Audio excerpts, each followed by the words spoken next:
ایک نظرداری برحال ماں پریشاں ہو سے پاک لی خمسۃ نطفی بها حر الوباء الحاطمہ المصطفیٰ والمرتضی وابناہما والفاطمہ بکار خیش حیرانم مغثنی یا رسول اللہ پریشانم پریشانم مغثنی یا رسول اللہ ندانم جز تو ماوائے ندارم جز تو مل جائے توئی خود سازو سامانم اغثنی یا رسول اللہ شہا بے کس نوازی کن طبیبہ چارہ سازی کن مریض درد عصیانم اغثنی یا رسول اللہ رضایت سائل بے پر توئی سلطان لا تنہر شہا بحر عظیم خانم اغثنی یا رسول اللہ صلی اللہ تعالی علیہ وعلی آلہ وصحبہ وسلم الہی خیر گردانی بحق مصطفیٰ و مرتضی و شاہ جیلانی و شاہ سمنانی۔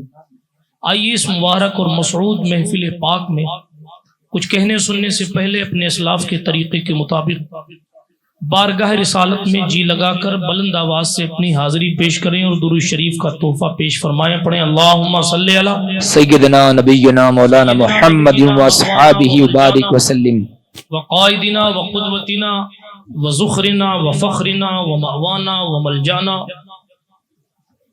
ومتاعنا وکنزنا وغوثنا وغیاسنا ومعیننا وقطبنا وفریدنا ونظامنا وسراجنا وعلائنا واشرفنا والنور عیننا سیدنا ومولانا محمد وعلى آل سیدنا ومولانا محمد صلاة تنجینا بها من جمیع الاحوال والآفات وتقضي لنا بها جميع الحاجات وتطهرنا بها من جميع السيئات وترفعنا بها عندك أعلى الدرجات وتبلغنا بها أقصى الغايات من جميع الخيرات في الحياة وبعد الممات إنك قريب مجيب الدعوات وأنت على كل شيء قدير۔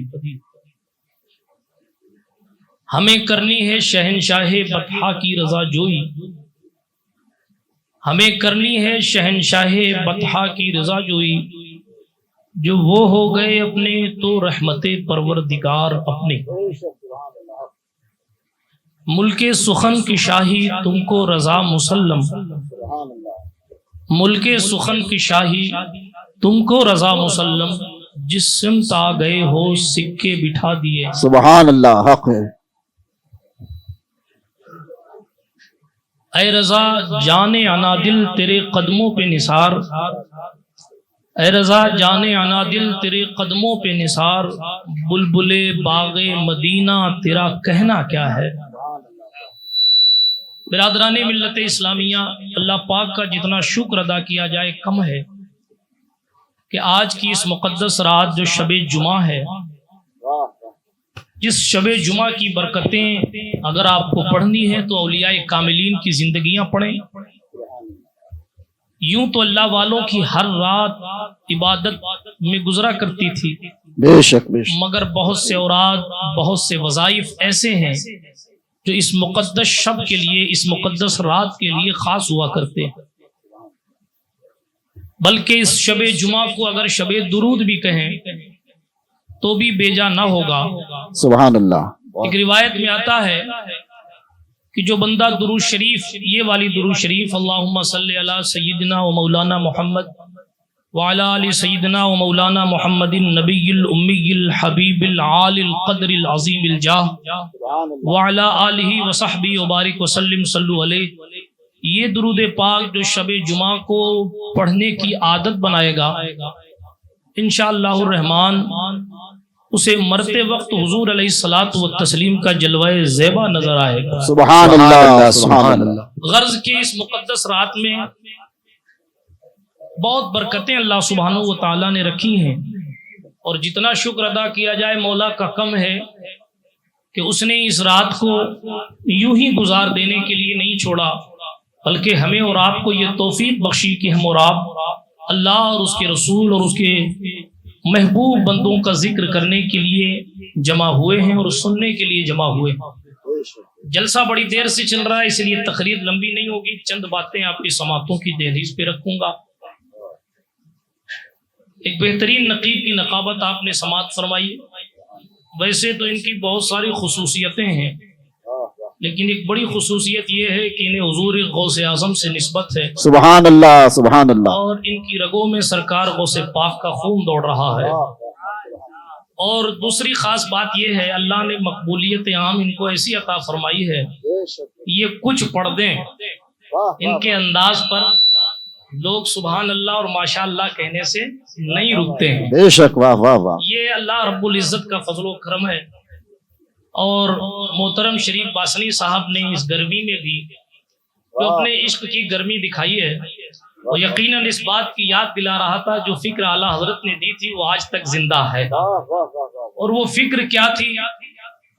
انہیں جانا انہیں مانا، نہ رکھا غیر سے کام، سبحان اللہ للہ الحمد میں دنیا سے مسلمان گیا۔ سبحان اللہ، ظاہر ہے کہ شادی کا موقع ہے اور جشن رضا اس جشن کا نام دیا گیا ہے، تو مجھے تھوڑا تھوڑا دو چند باتیں دونوں پر کرنی، یا یوں کہہ لیجئے کہ ایسا کرنا ہے کہ دونوں باتیں مکس ہو جائیں، اور آپ تک میں تیزی سے اپنی بات رکھ کر اس محفل کو صلاۃ و سلام کی دہلیز تک پہنچا دوں۔ اللہ کا قرآن فرماتا ہے، آیت کریمہ کے ترجمے سے برکت حاصل کر لیں۔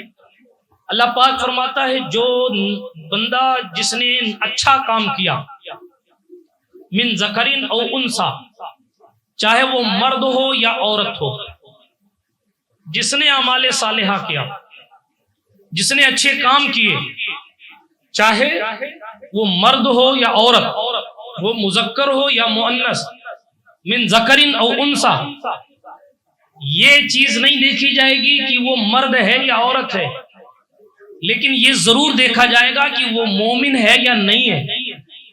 اللہ پاک فرماتا ہے من عمل صالحا من ذکر او انثى وهو مومن، جس نے اچھا کام کیا چاہے وہ مرد ہو یا عورت ہو، لیکن اس حال میں کہ وہ کیا ہو، مومن ہو۔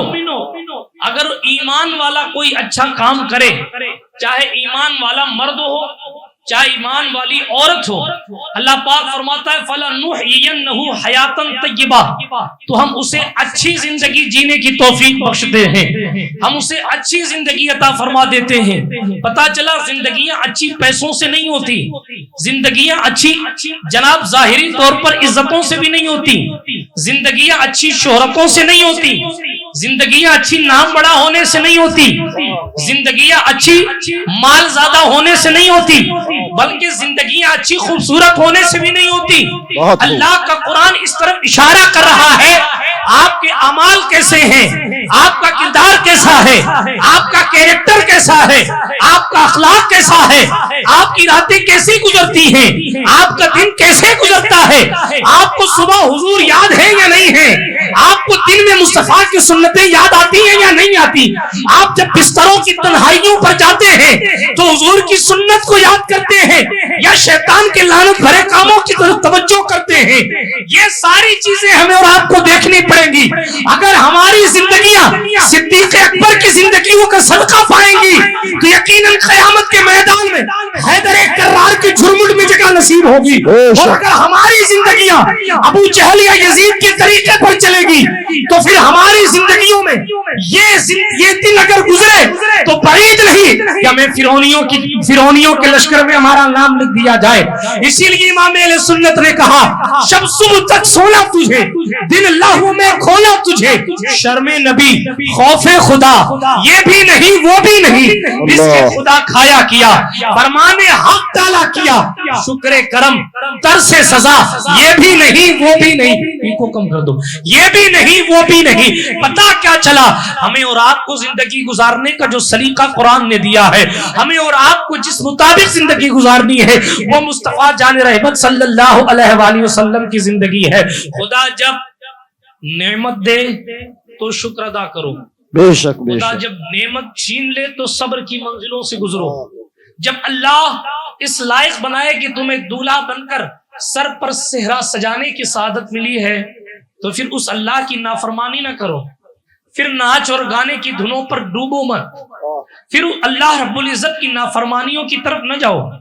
آج تو تمہیں کوئی نہیں روکے گا، آج تو امام صاحب آپ کا ہاتھ نہیں پکڑیں گے، آج تو پارشد صاحب آپ کو جیل نہیں بھیجیں گے، آج تو جناب والا وقت کا CM آپ کو کہیں اور نہیں بھیجے گا، لیکن آپ یاد رکھیں قدرت نے کرامن کاتبین ہمارے ساتھ رکھے ہیں. ان کا کام یہ ہے کہ ہم کر کیا رہے ہیں اس کو لکھ دینا. ان کی یہ ڈیوٹی نہیں ہے کہ آپ شراب پینے لگے تو فرشتہ آپ کا ہاتھ پکڑ لے. ان کی یہ ڈیوٹی نہیں ہے کہ آپ نماز چھوڑ کر ہوٹل پر بیٹھے رہے تو فرشتہ آپ کو دھکے مار کے کہے چل نماز پڑھنے چل. کرامن کاتبین کی یہ ڈیوٹی نہیں ہے. آپ اگر کسی کی غیبت کرتے رہے تو فرشتہ آپ کے منہ پہ تھپڑ مار دے. فرشتوں کی یہ ڈیوٹی نہیں ہے. یہ جو ہمارے ساتھ ہے کہ آپ اگر کسی کے خلاف محاذ آرائی کر رہے ہو تو فرشتہ آپ کا ناطقہ بند کرے. یہ کام کرامن کاتبین کا نہیں ہے. اس کی ڈیوٹی صرف اتنی ہے آپ نے کیا کہا اس نے لکھ دیا. بے شک بے شک. آپ نے کیا کیا اس نے لکھ دیا. ہمیں نہیں پتا، اسٹیج پر بیٹھے ہوئے کسی کو نہیں پتا، ہم ایک دوسرے کی زندگی کو باریکی سے نہیں جانتے ہیں، لیکن جو فرشتے ہمارے ساتھ رہتے ہیں وہ تو ہماری ساری چیزوں کو جانتے ہیں. بے شک بے شک. اس کے باوجود اگر بندہ اپنی مشکلوں پر روئے اور اپنی غلطیوں سے باز نہ آئے تو یہ ایسا ہی ہے کہ شوگر کی دوا بھی لیتا رہے اور پرہیز بھی نہ کرے. بالکل سادے جملے میں ایک بات، اگر آپ کو شوگر ہو جائے، لو ساری بیماریوں کی جڑ صاحب شوگر ہے. ارے صاحب جب سے شوگر ہوئی ہے یہ بھی بیماری ہو گئی، وہ بھی بیماری ہو گئی، وہ بھی بیمار ہو گئی. اللہ رب العزت دشمن کو بھی محفوظ رکھے. لیکن جناب اگر بندہ شوگر کی دوا لیتا رہے اور ساتھ ہی ساتھ میٹھا بھی فل کھاتا رہے اور پھر ڈاکٹر کے پاس جا کے کہ ڈاکٹر صاحب آپ کی دوا میں اثر نہیں ہے، تو ڈاکٹر کو اگر اختیار ہوگا تو وہ جوتے سے مارے گا اور کہے گا میں نے 2 چیزوں کا کہا تھا، ایک تو کہا تھا پرہیز کرنا، دوسرا کہا تھا وقت پر دوا لینا. بے شک بے شک. تو نے دوا تو لی مگر پرہیز نہیں کیا. جب پرہیز نہیں کیا تو پھر میری ذمہ داری نہیں. میرے نوجوانوں، میں نہیں بولوں گا آپ کو تو کون بولے گا.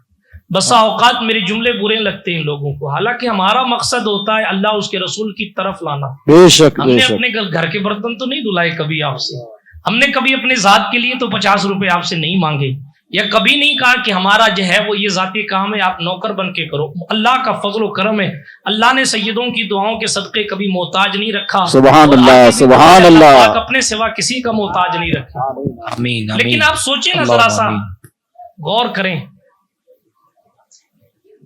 جس طرح ڈاکٹر نے ہاتھ جھاڑ دیا، پلہ جھاڑ دیا کہ تم نے پرہیز نہیں کیا، تم نے 5000 فیس دی ہوگی، اس سے مجھے کیا مطلب، تم نے پرہیز نہیں کیا تمہاری بیماری نہیں جائے گی. کل خدا نے اگر یہ کہہ دیا کہ میں نے یہ کہا تھا میرے سجدے بھی کرنا اور گناہوں سے پرہیز بھی کرنا، تم نے پرہیز نہیں کیا تو میری کوئی ذمہ داری نہیں، تو کدھر جائیں گے؟ کدھر جائیں گے؟ بغیر پرہیز کیے شوگر کی بیماری نہیں جاتی، اور بغیر پرہیز کیے جہنم جیسا خطرہ ٹل جائے گا. کبھی سوچیں آپ، غور کریں، ہمیں اور آپ کو بھیجا کس لیے گیا ہے؟ لِيَبْلُوَكُمْ أَيُّكُمْ أَحْسَنُ عَمَلًا، تاکہ تمہیں جانچا جائے کہ تم میں کون اچھے عمل والا ہے. ایک دن سب کے پاس موت کا فرشتہ آئے گا، وہ چاہے کرسی کے اوپر بیٹھا ہو، ممبر کے اوپر بیٹھا ہو یا ممبر کے نیچے بیٹھا ہو، وہ چاہے اب اپنی زندگی شروع کر رہا ہو یا اپنی زندگی ختم کرنے پر آ گیا ہو. آنا تو سب کے پاس موت کا فرشتہ ہے. اور جس طرح صبح سے شام کو آپ گھر لوٹتے ہیں تو بیوی پوچھتی کہ کیا کما کے لائے ہو، اور اگر کچھ کما کے نہیں آئے تو لوگ کہتے ہیں بیوی تو بیوی چھوڑیے، سماج والے بھی کہنے لگتے ہیں بالکل نٹھلا ہے، نہ کماتا ہے نہ کجاتا ہے، بلا وجہ کے شوق پال رکھے ہیں، ایسا ہے ویسا ہے. ہاں جب حالات بگڑتے ہیں نا تو ایسے ہی ہوتا ہے. وہ کہتے ہیں جب دن برے ہوتے ہیں تو اونٹ پہ بیٹھو پھر بھی کتا کاٹ لیتا ہے. ایسے کیسے کاٹتا ہے، ایسے کیسے کاٹتا ہے؟ تقدیر بھی تو کسی چیز کا نام ہے. یوں کہیے کہ جب قسمت میں برائی لکھی ہوتی ہے تو پھر اچھائی کے قریب سے ہو کر بھی گزرتا ہے، لیکن اچھائی مقدر میں نہیں آتا. اسی لیے اللہ پاک نے فرمایا ہے کہ کام چاہے جو کیا کرو، نیکیوں کی توفیق مجھ سے مانگتے رہا کرو. بات سمجھ آ رہی ہے آپ کو؟ بات لمبی نہیں کرنا چاہوں گا، لیکن تیزی کے ساتھ بات کو، خاص باتیں آپ کی سماعتوں کی دہلیز پر رکھنا چاہوں گا. اگر ہم اپنے آپ کو بدلنا نہیں چاہتے تو اللہ جبریل تو نہیں بھیجے گا ہمارے اور آپ کے لیے، یا آپ اس امید میں ہے کہ محمد عربی پھر اپنی قبر سے اٹھ کے آئیں گے ہمارے لیے تبلیغ کرنے؟ نہیں. آپ کو معلوم ہے یہ علماء بیٹھے ہیں، جتنے اہل سنت کے علماء نے بارگاہ رسالت میں حاضری کا طریقہ لکھا ہے نا، ایک سے بڑھ کر ایک ادب والے لوگوں نے ایک سے بڑھ کر ایک ادب انداز میں حضور کے دربار میں جاؤ تو یوں جاؤ تو پھر یوں جاؤ تو پھر یوں جاؤ تو پھر یوں جاؤ تو پھر یوں جاؤ. ٹھیک ہے, بہت اسپیشل طریقے لوگوں نے اپنے عشق کے معیار کے مطابق کیے. ہاں لیکن آپ کو معلوم ہے, بات لمبی نہیں کرنا چاہتا, حالانکہ اس حاضری کے طریقے پر بھی میں کافی گفتگو کر سکتا ہوں, لیکن میں بات کو اختتام کی سرحدوں تک تیزی سے لے جانا چاہوں گا, اس لیے بات زیادہ نہیں کرنا چاہتا, اور کوئی جوش و خروش کی تقریر نہیں. بہت دنوں بعد آپ سے خطاب ہو رہا ہے, تو چند جو ہے وہ سوچنے والی باتیں آپ کی دہلیز پر, آپ کی سماعتوں کی دہلیز پر چھوڑ کے جا رہا ہوں, اس امید کے ساتھ کہ آپ تنہائیوں میں میرے جملوں پر غور کریں گے. اگر آپ کو ایئر فون کی کیفیت سے فرصت ملے تو کبھی میری باتیں بھی سن لینا, اور اگر ایئر فون لگانا ہے تو کسی بھی اہل سنت کی عالم دین کی بات سن کر ذرا سا سویا کرو, تاکہ اے سونے والے اللہ اللہ کر کے سو, اٹھے نہ اٹھے تو صبح کو. ٹھیک ہے, کسی کو نہیں پتا کہ آنکھ جو بند ہوئی ہے وہ کھلے گی بھی صبح یا نہیں, اور صبح تو بہت دور کی بات ہے جناب. ایک جو سانس جا رہی ہے وہ واپس پلٹ کے بھی آئے گی یا نہیں آئے گی, اس کی بھی کوئی گارنٹی نہیں دیتا. غور کرنے کے بعد ہم مکان بناتے ہیں تو ٹنکی لینے جاتے ہیں تو کتنے دن کی گارنٹی؟ 20 سال کی گارنٹی, 20 سال کی گارنٹیوں کی ٹنکیاں لے کے آتے ہیں. چھتیں بنتی ہیں, 50 سال کی گارنٹی چھت کی, 100 سال کہیں نہیں جائے گی صاحب. ٹھیکیدار کہتا ہے 200 سال کہیں نہیں جائے, 200 سال چھت بھلے کہیں نہیں جائے, کیا ہم بھی کہیں نہیں جائیں گے؟ کبھی موت کا تصور کیا آپ نے؟ آپ کہیں گے شادی کے موقع پر موت کیوں یاد دلا رہے ہو؟ میں کہوں گا نکاح کے خطبے میں جو ہمارے بزرگوں نے آیتیں پڑھی ہیں, اس خطبے میں شادی کے خوشی کے موقع پر آپ پوچھیے مولانا عمران صاحب جب پڑھیں گے کل خطبہ, جب بھی خطبہ پڑھیں گے تو پڑھیں گے یا ایھا الذین آمنوا اتقوا اللہ یا ایھا الناس اتقوا ربکم, اے لوگو اپنے رب سے ڈرو. آپ پوچھنا امام صاحب یہاں تو نئی زندگی کی شروعات, یہاں تو عیش و مستی کرنے آئے, آج نہیں ناچیں گے تو کب ناچیں گے؟ آپ کب یہ کیا ڈرنے ڈرانے کی بات کر رہے ہیں؟ کیوں قرآن مقدس کی 3 آیتیں جو خطبہ نکاح میں پڑھی جاتی ہیں وہ تینوں تقوی کے مفہوم پر محمول ہیں؟ اس کی وجہ کیا ہے؟ کیونکہ مومن کی زندگی صحیح معنوں میں تقوی سے شروع ہوتی ہے اور تقوی پر ہی ختم ہو جاتی ہے. آپ کو رسول پاک کی زندگی پڑھنی ہے, سنیں. آمد میلاد مصطفیٰ ہونے والی ہے, یعنی ماہ میلاد آنے والا ہے.